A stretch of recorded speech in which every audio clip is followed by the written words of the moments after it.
Something that we've always said, and we've always had as a goal, is that you would play your in-game character as if you were really in combat.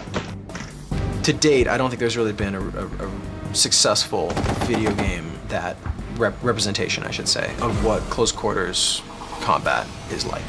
Also, we're able to create much larger environments than we've ever been able to do before. We always had very, very small maps. Well, now these maps are going to be vast. You're going to be able to move through a city, move from one point to another, and never have to reload a level. When you make a decision where you're thinking about taking cover or what you're going to do or healing your teammate, you're going to be acting as if you were in combat, not because of a game mechanic or not because you're in a video game and you can exploit something or twitch something or whatever. It's how would I do it? Would I go prone?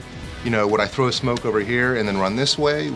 We want you to play the game as if you were in the real situation. Yeah, a lot of issues you see with some games, and 2X was guilty of it as well, was jumping, because in order to be able to get over obstacles that are a little higher than you, that was the solution for everything, to just jump. But that also led to exploits and unrealistic gameplay where you engage an enemy and people would start hopping around trying to avoid getting shot, and soldiers don't do that on the battlefield. We have the gamer who we're trying to satisfy and make a fun, exciting experience that's representative of the Army. In most games, you have a medic who comes over and, bless you, my child, he suddenly heals you and then moves on.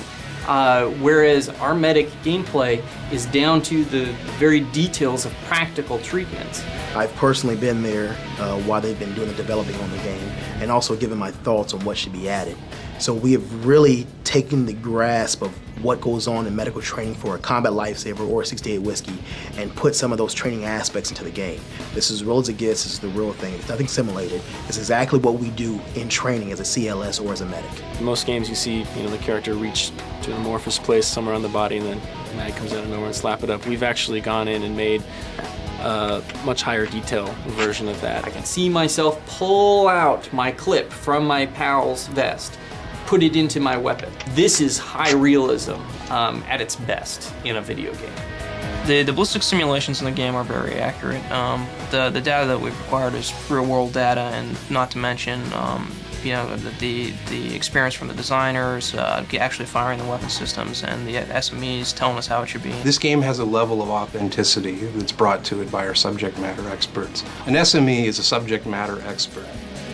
We have access to active duty soldiers who are still going on deployments, and they are in the living, breathing Army, and they know what's the most up-to-date information.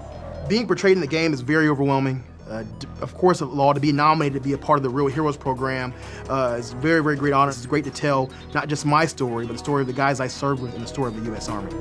My interaction with the SMEs when they come here is basically I just soak up every little detail I can get from them. Ask them about weapon systems that I'm not familiar with, or they obviously they've handled them, used them a lot more than I have. Every time they're here, I don't get any work done because I'm spending the whole time bugging them.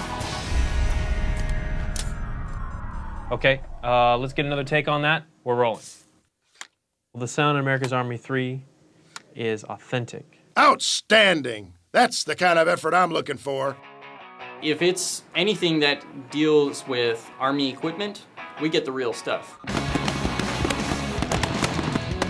Having a sound booth and having a wide variety of gear that we can take out into the field for recording allows us to bring in actual drill sergeants, actual soldiers, and we can go out into the field to a range, set up mics, and record real weapon sounds.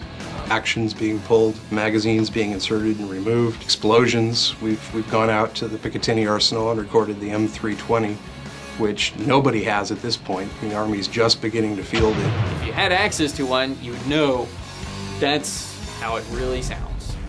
I want 110%. Huh? Go, go, go!